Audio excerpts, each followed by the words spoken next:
Bismillahirrahmanirrahim. Dear students, Assalamu alaikum.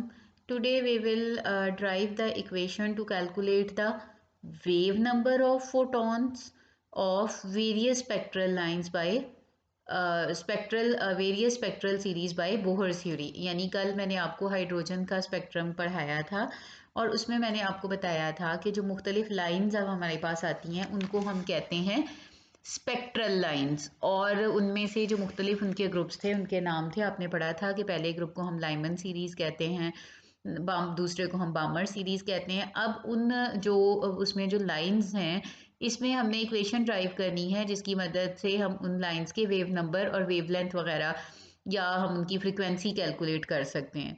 तो आपको जो है वो पता है कि वेव लेंथ या वेव नंबर जो है वो किस पे डिपेंड करता है। It depends upon the quantity of energy emitted by electron. यानी अगर आपके जहन में हो तो मैंने कल के लेक्चर में आपको ये चीज़ बताई थी कि जब इलेक्ट्रॉन एक ऑर्बिट से दूसरे में जाता है, जैसे ये देखें, ये हमारे पास एटम का मॉडल है, ठीक है। इसमें इलेक्ट्रॉन जब एक ऑर्बिट से दूसरे में, पहले फ्लेम से एनर्जी एब्जॉर्ब करेगा, इलेक्ट्रॉन हायर ऑर्बिट में जाएगा, फिर वहाँ से ये वापस आएगा लोअर ऑर्बिट पे और एनर्जी जो है वो लाइट की शक्ल में रिलीज़ करेगा और उस लाइट का स्पेक्ट्रम जो है हमारे पास आता है जिसको हम कहते हैं हाइड्रोजन का स्पेक्ट्रम। और कल आपने देखा था कि मुख्तलिफ़ किस्म के जो इसमें लाइंस हैं, इलेक्ट्रॉनिक ट्रांजिशंस हैं, उसमें हमारे पास मुख्तलिफ़ किस्म के जो पॉसिबिलिटीज़ हैं वो मैं कल वाली डायग्राम आपको दोबारा दिखाती हूँ कि ये देखें, जैसे कि जब इलेक्ट्रॉन तमाम हायर ऑर्बिट से फर्स्ट ऑर्बिट पे आता है तो इसको हम कहते हैं लाइमन सीरीज़। जैसे अगर इलेक्ट्रॉन सेकंड ऑर्बिट से फर्स्ट पे आता है तो अब इस वक्त इलेक्ट्रॉन जो है उसकी जो इलेक्ट्रॉन की मतलब जो लाइट इसने रिलीज़ किया है इलेक्ट्रॉन ने सेकंड ऑर्बिट से फर्स्ट ऑर्बिट पे आया, तो उस वक्त जो लाइट रिलीज़ की उस लाइट की जो फ्रिक्वेंसी है, ठीक है, फ्रिक्वेंसी को हम न्यू से जाहिर करते हैं और उसकी जो वेवलेंथ है, जो लाइट निकलती है उसकी वेवलेंथ को हम जाहिर करते हैं लैम्डा से। अब ये फ्रिक्वेंसी और ये वेवलेंथ जो है ये एनर्जी के गैप पे डिपेंड करेगी। यानी सेकंड ऑर्बिट और फर्स्ट ऑर्बिट में एनर्जी का गैप कितना है, एनर्जी का डिफरेंस कितना है, इस डिफरेंस को हम कहते हैं डेल्टा ई। ठीक है, एनर्जी के डिफरेंस को हम कहते हैं डेल्टा ई। पीछे आपने ये बोहर्स के पोस्टुलेट में किया भी हुआ है। और ये डेल्टा ई जो है, ये इक्वेशन अगर आपको याद हो तो आपको करवाया था कि ये बराबर होता है एच न्यू के, और इसमें एच क्या था, प्लैंक्स कांस्टेंट था। तो अब देखें, सेकंड से जब इलेक्ट्रॉन फर्स्ट ऑर्बिट में आया है तो यहाँ आप देख रहे हैं कि दोनों के दरमियान इस अमाउंट में एनर्जी डिफरेंस है, ठीक है। तो इसी हिसाब से जो एमिटेड फोटोन है उसकी फ्रिक्वेंसी और उसकी वेवलेंथ होगी। इसी तरह से अगर आप देखें, जब इलेक्ट्रॉन नेक्स्ट में आप देखें कि थर्ड से फर्स्ट ऑर्बिट पे आता है तो यहाँ एनर्जी का डिफरेंस ज़्यादा है। जितना एनर्जी का डिफरेंस जो है वो ज़्यादा होगा उतनी ही फोटोन की फ्रिक्वेंसी भी ज़्यादा होगी, लेकिन जो उसकी वेवलेंथ है वो उतनी ही कम होगी, क्योंकि आपने एक इक्वेशन की हुई है, अगर आपको याद हो, वो इक्वेशन है delta E is equal to H C by lambda. यानी जितना एनर्जी ज़्यादा होगी वेवलेंथ उतनी ही कम होगी। इसी तरह जब इलेक्ट्रॉन फोर्थ से सेकंड पे फर्स्ट पे आता है उस वक्त जो एनर्जी रिलीज होगी, वो जो लाइट रिलीज होगी उसकी फ्रिक्वेंसी मज़ीद ज़्यादा होगी। क्यों ज़्यादा होगी? क्योंकि इन दोनों में एनर्जी का डिफरेंस ज़्यादा है। तो जितना एनर्जी का डिफरेंस ज़्यादा होगा उतनी ही ज़्यादा फ्रिक्वेंसी की लाइट निकलेगी। इस लाइन की फ्रिक्वेंसी और ज़्यादा होगी, इस लाइन की फ्रिक्वेंसी मज़ीद ज़्यादा, एंड सो ऑन। यानी ये जो लाइट एमिट हुई है, लाइट जो निकली है उसका जो फ्रिक्वेंसी है वो भी, और उस लाइट की जो वेवलेंथ है वो भी, वो इन दोनों ऑर्बिट्स के डेल्टा ई पे डिपेंड करेगी। जितना डेल्टा ई यानी एनर्जी का डिफरेंस ज़्यादा होगा उतनी फ्रिक्वेंसी ज़्यादा होगी, और एनर्जी का डिफरेंस जितना ज़्यादा होगा वेवलेंथ उतनी ही कम होगी। So we can say the wavelength or wave number of spectral line depend upon the quantity of energy emitted by electron। ठीक है, जितनी क्वांटिटी में एनर्जी जो है वो इलेक्ट्रॉन एमिट करेगा उसी हिसाब से वेव नंबर या वेवलेंथ या फिर फ्रीक्वेंसी होगी। जैसे कि फ़र्ज़ करें कि अगर इलेक्ट्रॉन जो है वो सेकंड ऑर्बिट से किसी भी हायर एनर्जी वाले ऑर्बिट N2 से, N2 जो है ये कोई भी हाई एनर्जी वाला ऑर्बिट हो सकता है, ठीक है। अब ये जो है ये N2 जो है ये ऑर्बिट नंबर 2 भी हो सकता है, N2 ऑर्बिट नंबर 3 भी हो सकता है, ठीक है। N2 जो है ये हायर एनर्जी वाला कोई सा भी ऑर्बिट हो सकता है, और N1 जो है ये N1 है, N1 लोअर एनर्जी वाला कोई सा भी ऑर्बिट हो सकता है। तो जब इलेक्ट्रॉन N2 से N1 में आता है, जैसे कि अब इस केस में देख लें, N2 जो है ये ऑर्बिट नंबर 2 है, N1 जो है ये ऑर्बिट नंबर 1 है। इस लाइन के लिए अगर आप देखें तो इसका N2 ऑर्बिट नंबर 3 है और N1 जो है वो ऑर्बिट नंबर 1, यानी जहां से स्टार्ट होता है इलेक्ट्रॉन गिरना वो N2 है, जहां आके रुकता है वो N1 है। जैसे आप इस लाइन को अगर फर्ज करते हैं तो इस लाइन के लिए N2 की वैल्यू है 6 और ये कहाँ आके रुका है, फर्स्ट ऑर्बिट पे, तो N1 की वैल्यू है 1। इसके बरक्स अगर आप इन लाइंस को, ये ब्लू लाइंस को देखें तो यहाँ आप देखेंगे कि ये जो सबसे पहली वाली ब्लू लाइन है ये स्टार्ट हो रही है यहाँ से, तो N2 की क्या वैल्यू होगी, N2 होगा 3 और ये कहाँ आके रुक रही है, ये सेकेंड ऑर्बिट पे, तो N1 की वैल्यू होगी 2। यानी इसके लिए जहाँ से ये स्टार्ट हो रहा है इसको हम कहेंगे N2 और इसकी वैल्यू है 3, और जहाँ आके ये स्टॉप हो रहा है इसको हम कहेंगे N1 और N1 की वैल्यू इस केस में क्या है, इस केस में N1 की वैल्यू है 2 एंड सो ऑन, ठीक है। तो जो अब फर्ज करें कि इलेक्ट्रॉन किसी भी हायर एनर्जी वाले ऑर्बिट N2 से लोअर एनर्जी वाले ऑर्बिट N1 पे आता है, ठीक है। इस केस में जब इलेक्ट्रॉन हायर एनर्जी वाले ऑर्बिट N2 से लोअर एनर्जी वाले ऑर्बिट N1 में आएगा तो उसकी एनर्जी यहाँ कैलकुलेट करने के लिए हम बोहर्स इक्वेशन यूज़ करेंगे।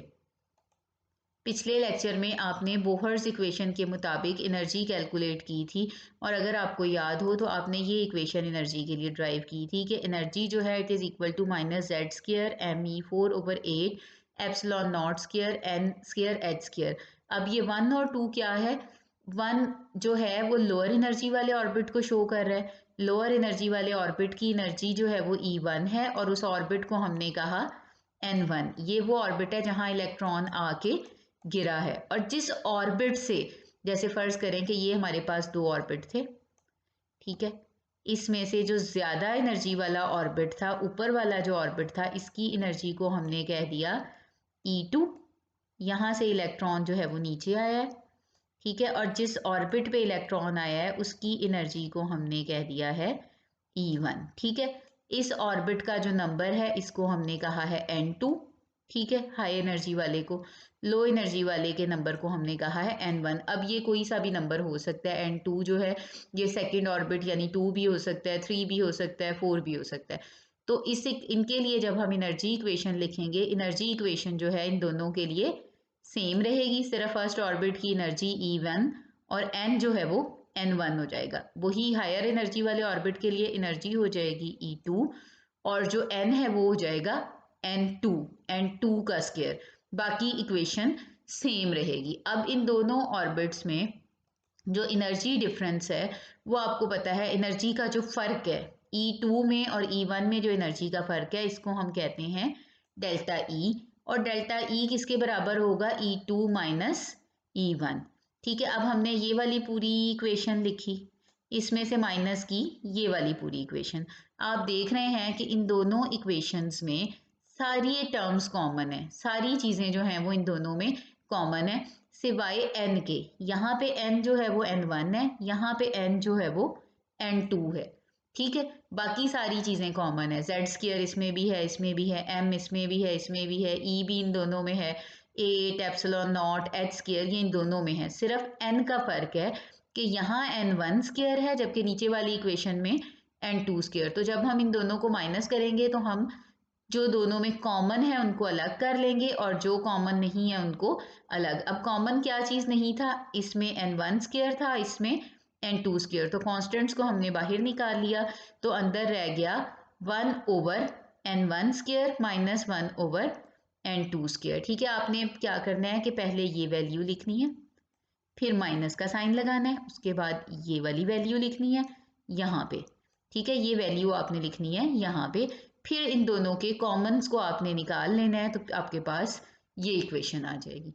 ठीक है, अब इसमें आपको पता है कि हाइड्रोजन एटम जो है उसके लिए Z की वैल्यू होती है 1।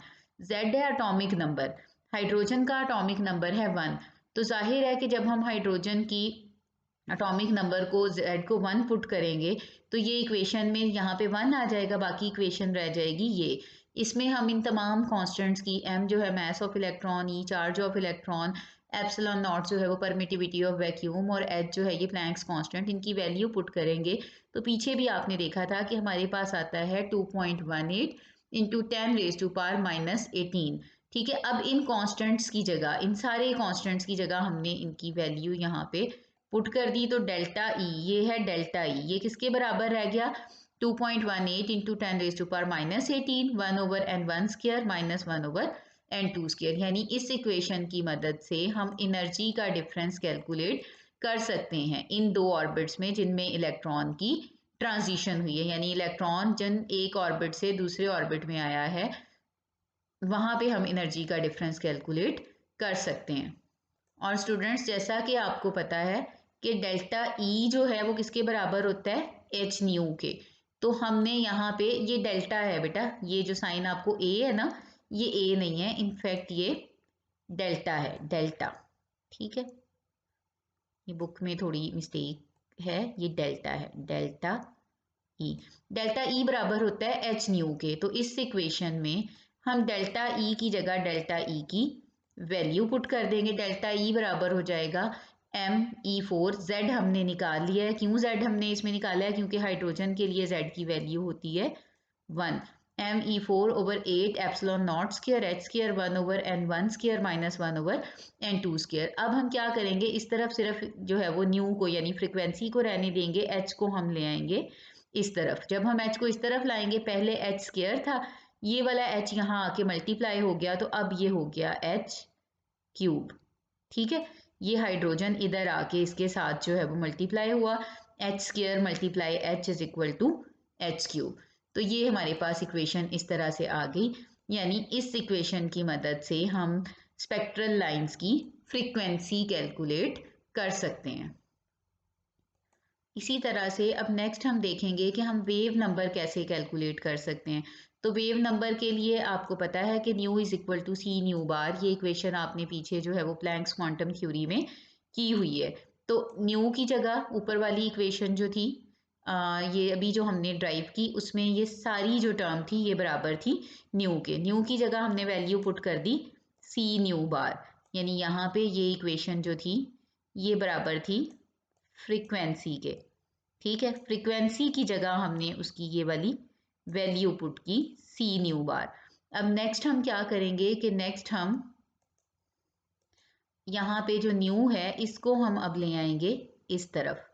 यहाँ ये मल्टीप्लाई इसके साथ इधर आके ये डिवाइड हो जाएगा, तो न्यू बार रह जाएगा Z² ME4/8 epsilon naught square h³ और c यहाँ आके मल्टीप्लाई हो गया। अगेन Z की वैल्यू क्योंकि 1 है, हम हाइड्रोजन एटम की बात कर रहे हैं, Z की वैल्यू 1 है, तो बाकी हमारे पास Z इसमें से निकल जाएगा और रिमेनिंग ये फैक्टर हमारे पास रह जाएगा। अब ये भी सारे कांस्टेंट हैं, m mass of electron, e charge of electron, epsilon not का भी पता है, h का भी पता है, और आपको पता है स्टूडेंट कि c भी कांस्टेंट है जो कि है वेलोसिटी ऑफ लाइट 3 × 10⁸ मीटर पर सेकेंड।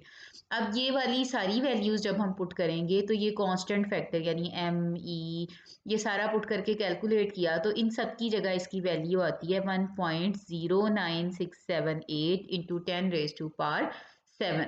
तो इन टर्म्स की जगह हम इसकी वैल्यू यहाँ इस इक्वेशन में पुट करेंगे। अब जब हमने इन सारी टर्म्स की जगह इसकी वैल्यू पुट की तो ये इक्वेशन हमारे पास आ गई, nu bar is equal to 1.09678 into 10⁻⁷ into 1/n1² minus 1/n2²। यानी इसकी मदद से हम तमाम स्पेक्ट्रल लाइंस का वेव नंबर कैलकुलेट कर सकते हैं। Lyman series, Balmer series, Paschen series, इन सब की जो स्पेक्ट्रल लाइंस हैं उनका वेव नंबर कैलकुलेट कर सकते हैं। कैसे कैलकुलेट कर सकते हैं कि हमने इस पिक्चर को देखना है। ठीक है, यहाँ पे आप देख रहे हैं कि इलेक्ट्रॉन जो है वो किस ऑर्बिट से किस में आया है। यहाँ इलेक्ट्रॉन जैसे फर्ज करें सेकंड ऑर्बिट से 1 में आया है, तो n2 की वैल्यू हो जाएगी 2, n1 की वैल्यू हो जाएगी 1।